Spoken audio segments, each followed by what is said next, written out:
of us together. Look at it. Okay, let me see if the sound is good. Checking sound, checking sound, checking sound. Okay, hello dear friends. Good morning. Such a beautiful, beautiful morning. So I came to Los Angeles, and this is the second time because I want to meet this inspiring young lady. Hello. Hi. Yeah. So last time we met, and this time I want to know about your story. So maybe you can introduce yourself to others. My name is Kara Best, and I am a local high schooler, and Okay. So I will start to do the recording. So we had quite a long chat, and I finally decided this is the time I need to listen to you, to let the world listen to what you said. Yes. So this is the first time I start my podcast. I want to do something. I want to have this podcast series. Let's dream together. And the other day I met Kara, and I was just thinking, for such a young soul with so good spirit, there must be dreams. We all dream. I have my dream. Have you thought about your dream? I definitely feel my dream is to kind of experience a bunch of different dreams and to achieve a bunch of different goals. I'm really inspired by my mom.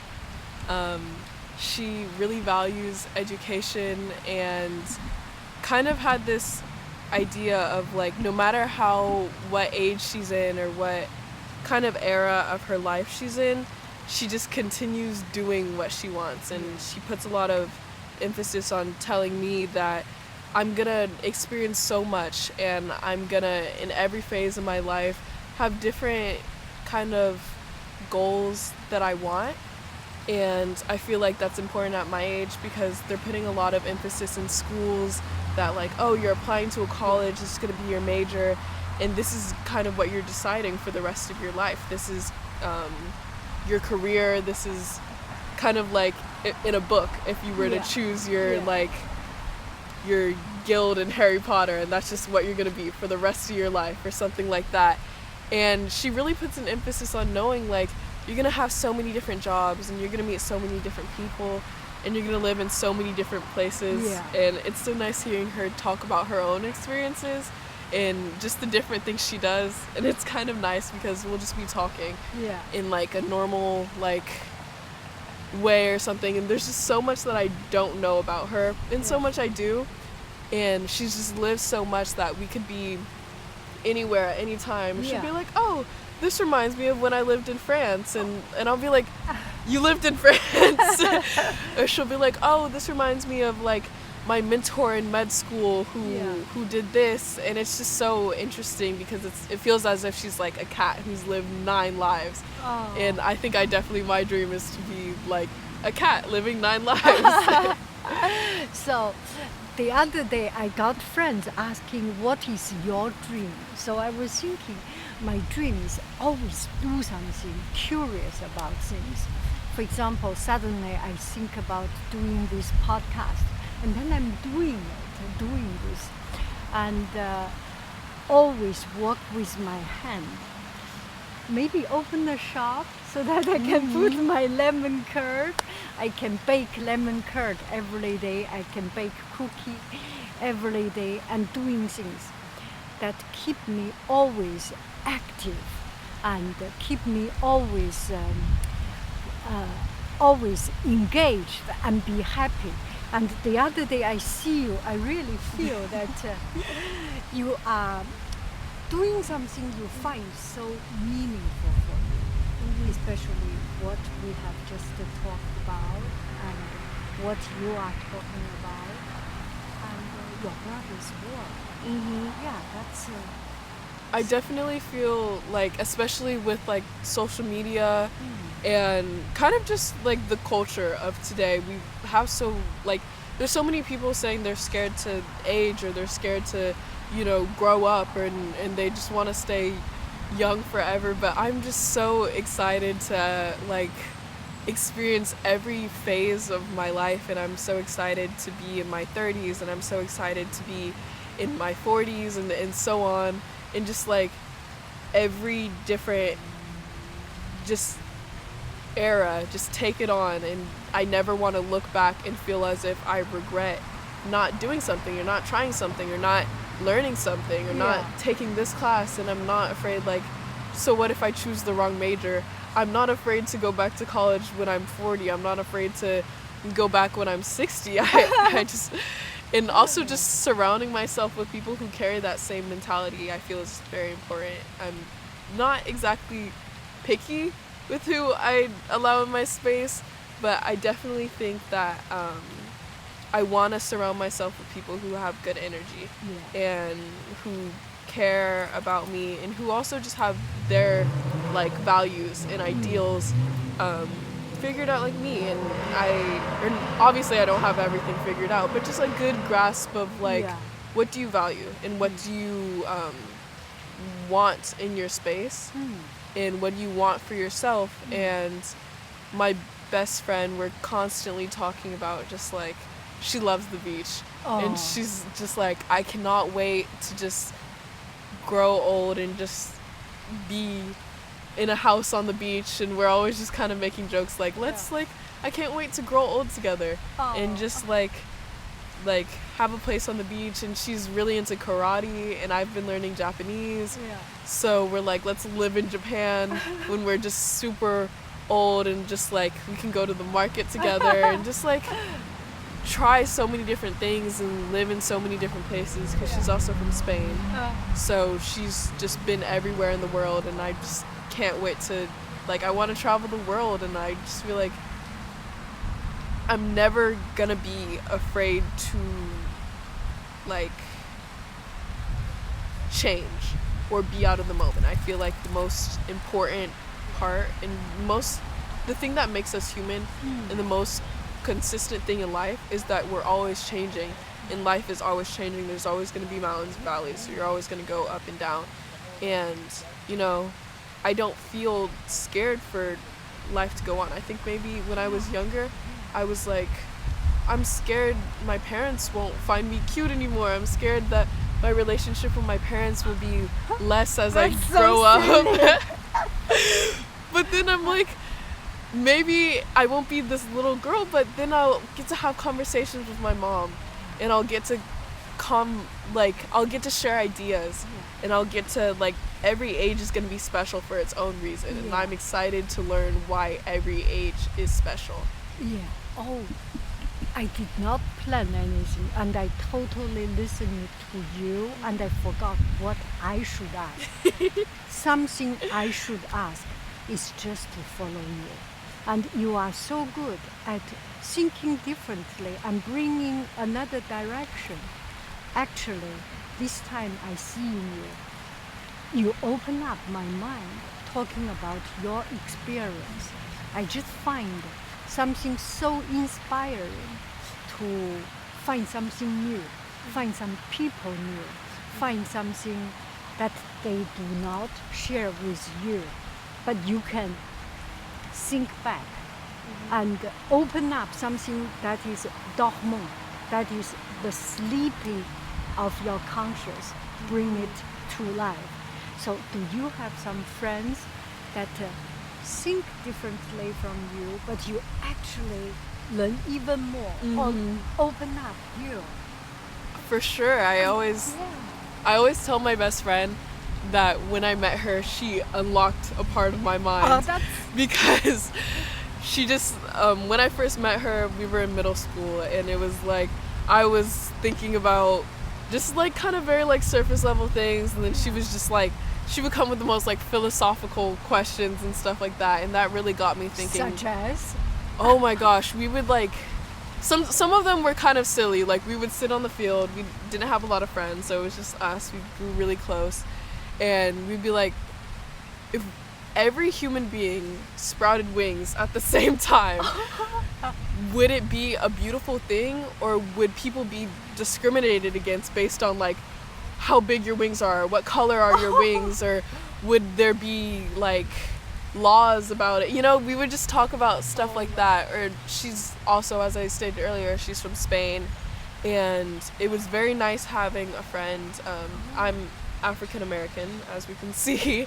It was nice having someone who was very aware about America from an outside perspective. Yes. And I feel like I was raised on that outside perspective when experiencing a lot of just kind of feeling like alienated as an outsider, especially in a predominantly white town, in a predominantly white school. It was nice having someone else who also, like, I was very into politics, and I was very into kind of history and understanding why am I being treated certain ways, really understanding why is the social concept, like why is American society the way it is today. And it was very nice having someone who seemed to be aware and kind of like, it is interesting how America does this. It is interesting these different concepts, but also like kind of like how lucky we are to have certain opportunities. Yeah. And it was just nice to have someone analyze it in an out-of-the-box way when so many of us were thinking of it in an in-the-box way. And even meeting my friend Isis, who's going to join us later, she's just so lovely because like she's always coming with different ideas and different questions. And it's really nice to have people who like challenge your thinking and not challenge in an argumentative way, but kind of make you think more about certain things that wouldn't even cross your mind. You don't grapple with certain things on an everyday basis, but I feel like it's very important to you know, open your mind up to different topics and different things, and sometimes they're silly and sometimes they're serious, but it's very nice. Like, I love surrounding myself with friends and people who think in different ways and think out of the box. And like another one of my friends, Clarice, when I first met her, she was just a light. She was just so positive, and I think it's very easy when we encounter people like that to perceive it as naive or perceive it as they're not aware of the hardships of the world. But she's Asian American, and I remember one of our first conversations, we were talking about what it's like to be a person of color, and it's like her light and her just positive outlook on the world. It's not because of any naive, she can hold a conversation. She's so intelligent and she's so just knowledgeable, and she just chooses to be happy, and she just chooses just such a wonderful way of thinking. And even for like smallest things, she opened my mind up by saying like she writes handwritten letters to people whenever she wants to get a message across, to say something, whether it's an apology or an appreciation or a thank you for being in my life. And I kept every single one of her letters, and she even inspired me to start writing to my grandma and start writing to just people, or understanding, you know, we're human, we're gonna make mistakes, we're gonna hurt people, and that's life. But it's important to, you know, write that letter and let that person know, like, I understand and I'm sorry, you know? That's so beautiful. You bring me to another thing to think, that we can empower people, we can influence people, we can touch people. And there are so many ways we can influence. And it's so important to have a self-discipline. And look at yourself. Look at yourself. You must have a self-standard or discipline. I want to be good. I want to keep myself healthy, happy, positive, learning. So what is your inspiration? What is your dream? How you become the way you are now? I guess this comes with a little bit of a story, but I think my hardships and the different things that have been challenging in life have actually inspired me most to be, to choose being positive. I'm really into the concept of stoicism, which is kind of like a philosophy. I actually learned it from my first boyfriend. He told me a lot about stoicism, and it was actually a philosophy that I kind of followed for a long time, that I developed on my own, but then I didn't know that this was something other people thought about. I didn't know it was another thing people kind of, and I read a book on it, and it's kind of about like how some things are out of your control, and instead of dwelling on those things that are out of your control and spending so much time and thinking about those things that you cannot change, or those things that like you can't change how people treat you, you cannot change how people act to you, you can't change the things that happen to you in life, but you can always choose how you react to it.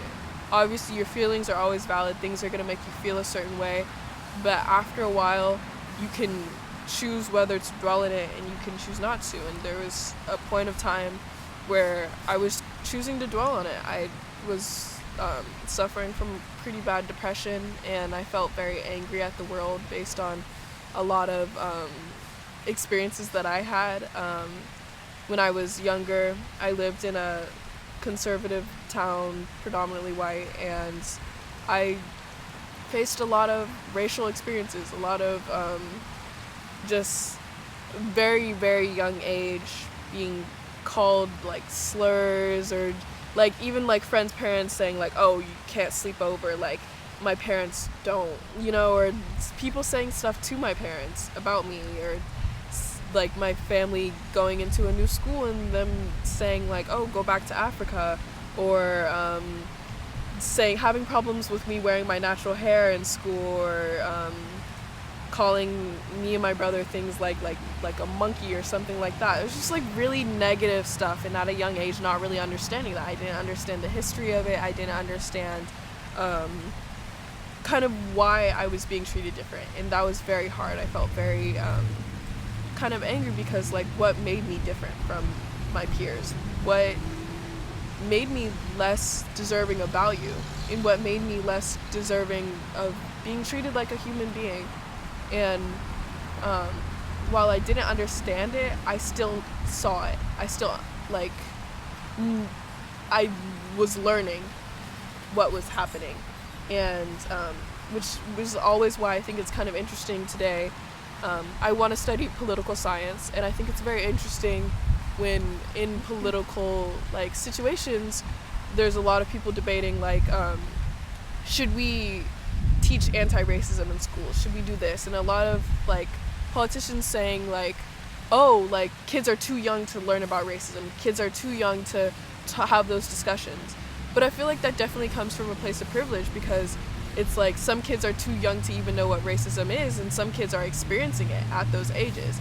I was experiencing it at those ages, and when you don't educate people on it, when you don't educate kids, obviously like kids are kids. It's one thing when people's parents said stuff to me or to my mom, but I do have a place of forgiveness for kids who have said things to me in the past, because you don't understand the harm behind it. The way they didn't understand the history behind it, I didn't understand the history behind it. And there's a place of forgiveness for those kids, but I feel like if you did kind of raise that awareness for those people, it would stop in years to come a lot of other black or kids of color from being, traumatized. And I think definitely in these spaces, even the faculty themselves, the teachers and stuff, have said things to me, and they kind of treat you like as if because you're black, you're a criminal in this classroom, in this place where you're supposed to get an education.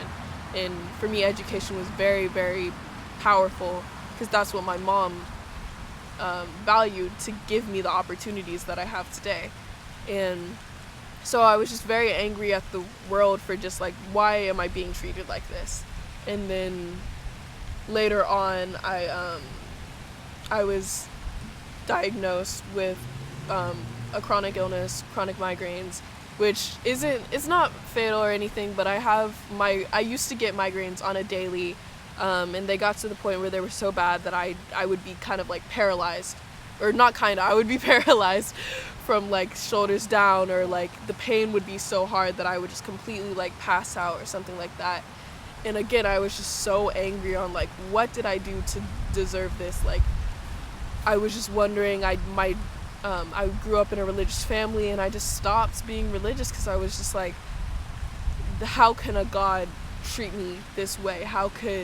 What have I done in my life to deserve such hardship? And then I kind of, as time went on, I'm talking to my mom, and you know, quarantine gave me a lot of time to build my relationship with myself and get over that depression. And for a while, I was choosing to stay in that depression. It became a part of my identity. It consumed me, and eventually my mom was like, you have a choice, you know? Like, obviously your feelings are valid, the way your anger is valid. She experienced a lot herself, and she understood what it was like. She's like, at a certain point, you cannot choose how people treat you, but you can choose how you react to it. You can choose whether you're gonna persevere regardless, or whether you're gonna follow your dreams regardless, whether that's gonna stop you from wanting to do this and wanting to do that. And kind of like that, I think a lot of people, when they hear about Stoicism, they think it's like this philosophy where you show no emotion, where you don't care. It's, your feelings are still there. You're things are gonna hurt you, and you know, things that are out of your control are gonna come into your life, and that's what life is.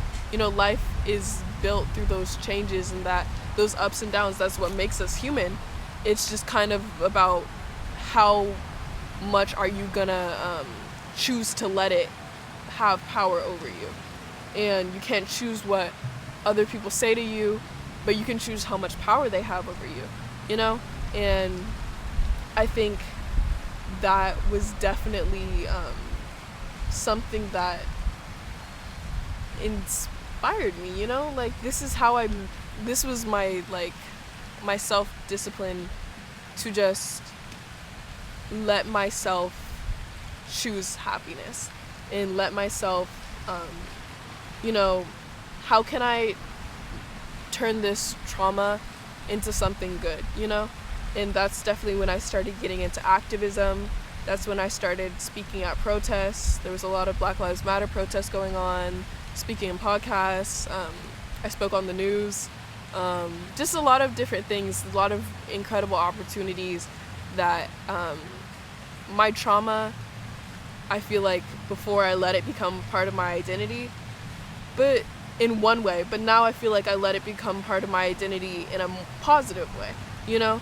Like, those experiences got me into activism. Those experiences got me into, I'm in debate at my school, and they're just the things that I love in talking, public speaking. I love public speaking, and I don't think I would have been into public speaking if it wasn't for the experience I have. I don't think I would have been into debate. I don't think I would be into politics. There's just so many things that I love and that make me who I am that came from this. And, you know, it's just like, I'm grateful for all my experiences. And we were talking about that earlier. Just being grateful for all your experiences, no matter good or bad. They make you who you are, but they do not define who you are, you know? A little bit too much sunshine. I have a question. You can move a little bit. This is so inspiring. And one thing I think at this young age, at your young age, you take it as a hurt. It was a hurt. It was very, very hurting to people. But looking back, you really take the power, not letting them drag you down, and it becomes your motivation. It becomes your responsibility, your duty, that I am making a better life. I am letting people, ignorant people, to know, to let the whole world understand that you are such a outstanding. Thank you so much. It becomes such a negative thing. truly turn something into something empowering, right? Oh, that's so inspiring. And I definitely want to, I think it's also kind of has its ups and downs to take on that responsibility, because sometimes being really into activism and stuff, there's times where I need to take a break, like taking on the weight of just so much hurt in the community and so much going on, which is hate crimes and stuff like that. It's just like, I need to understand, like, I'm into art, I'm into so much more, and it's just understanding that I can also choose, like, to, like, I am my own person, and there's just so many different parts of my identity. I love activism and I love, educating people, but sometimes it's not my job to educate. I feel like I was in a state where it's like every time somebody said something racist to me, every time someone said something offensive, I just felt so like I need to be the one to, like, teach them. I need to be the one to, but sometimes you just need to choose peace. And I choose to go about your day. And ever since I kind of learned to, like, okay, let me, like, this person will learn, it's not my responsibility as, like, a black person to have to, be the one to teach them. And because that's going to take energy from me. That's going to take, that's going to affect me, especially if I'm doing it again and again. That's going to weigh on me, Let me spread my influence in a very positive way instead of, like, trying to correct racism one by one, Sometimes it's like walking into the lion's den almost. And I talked to my younger cousin, who's also, like, getting into activism and also, like, kind of like me when I was, like, first getting into it. She's just like, I'm gonna, like, break the, like, system. I'm gonna, like, just, like, sometimes you just gotta choose you. It's one by one. And I want to go into political science, and I want to make my change, and I want to make my impact on the world. But I also want to live life, and I also want to have experiences, and I also want to... That is so inspiring. So the other day I was thinking, you use your influence, how much it reaches, it's beyond your responsibility, it's beyond your ability. Live the best of your life, make the best effort, and stop there. Another thing, I check your Instagram. I am so inspired by your artwork. Oh, thank you. And you later on send me, maybe I will put at the end, like people can see her beautiful, very inspiring, and very profound art. How did you learn? Where did you learn? How did you practice? Yes, so that I can learn, I can improve myself. Yeah. Oh, that's so good. My brother. You went to France, right? Did you take classes? Yeah, I didn't take any classes when I was in France, but I would go to museums and I would sit and I would just draw, and that was, I think, the first kind of times. It was in France and New York that I first was like, instead of, like, walking through a museum and just, like, looking at the art, like, let me sit and take it in, and let me sketch, and let me, get inspired. A lot of my art is kind of in a neoclassical style, so I'm, like, very inspired by, like, I like European art, and I'm very inspired by this artist Kehinde Wiley and Elizabeth Columba, and they kind of take this European art style, and they do it with like, black subjects, and they paint black people in these just, like, very, like, luxurious and extravagant styles. And I was in AP Art, and my concentration for my AP Art exam, which is we have to do 15 pieces that go to an overall theme.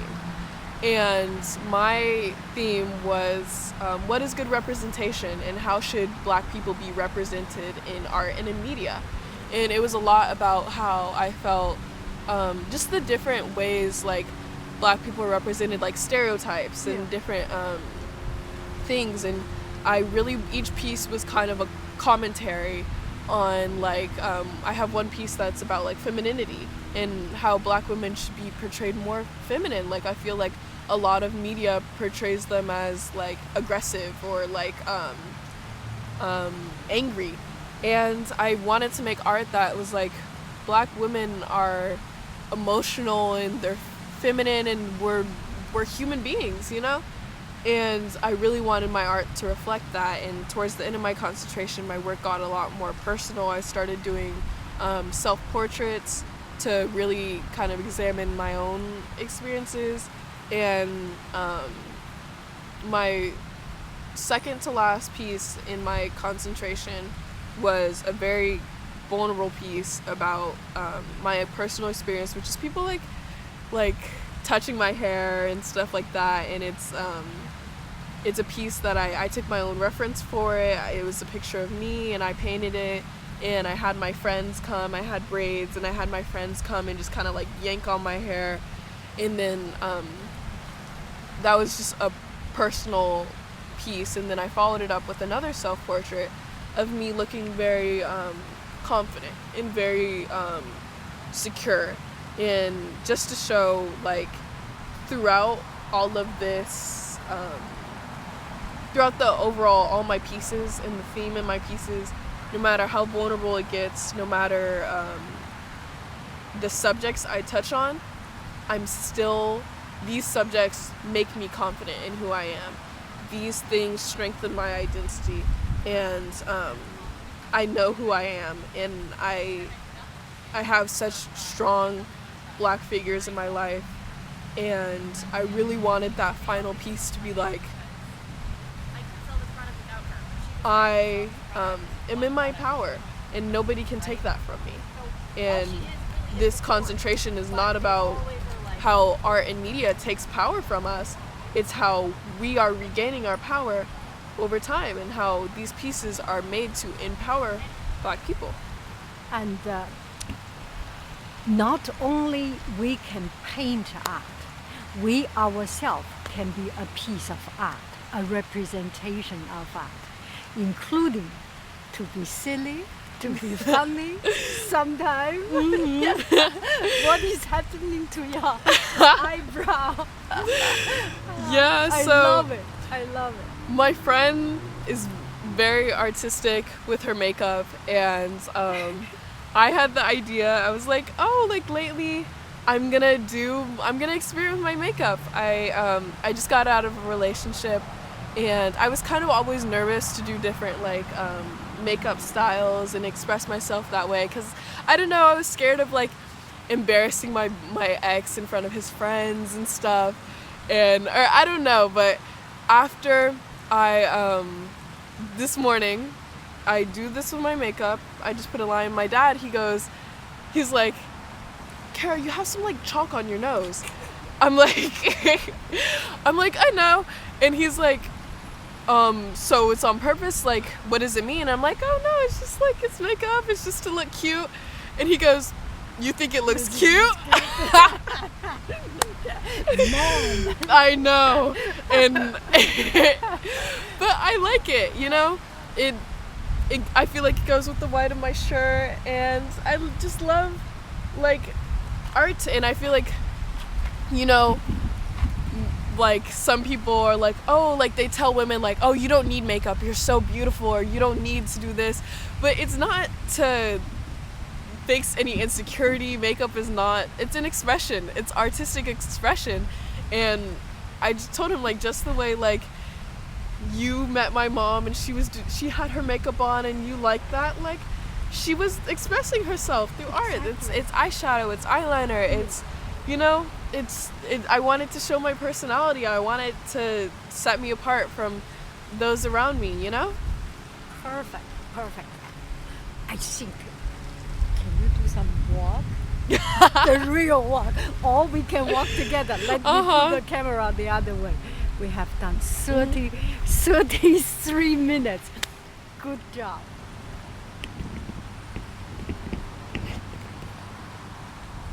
I will be your photographer. Yes.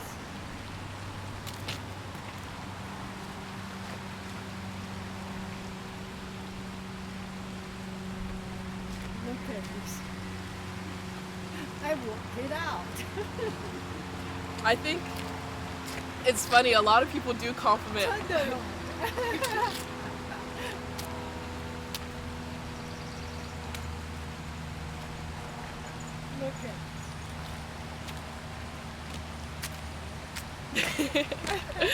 A lot of people do comment on the way I walk at school because I always treat walking through the hallway like a runway. But I love fashion and I love my outfits and I want to show them off. we do it together. Uh-huh. Good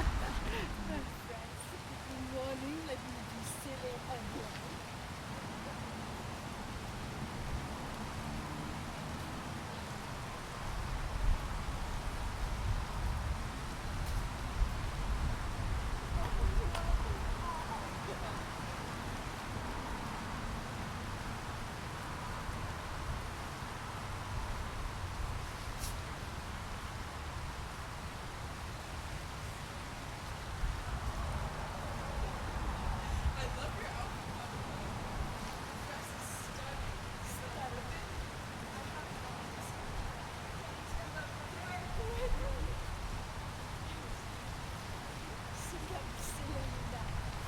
Isn't it wonderful? I'm so inspired. I love your outfit of the day videos.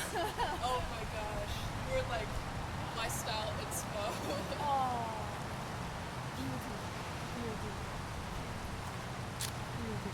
And then when Isis gets here, I love her outfit. She's just a style Stunning, yes. icon.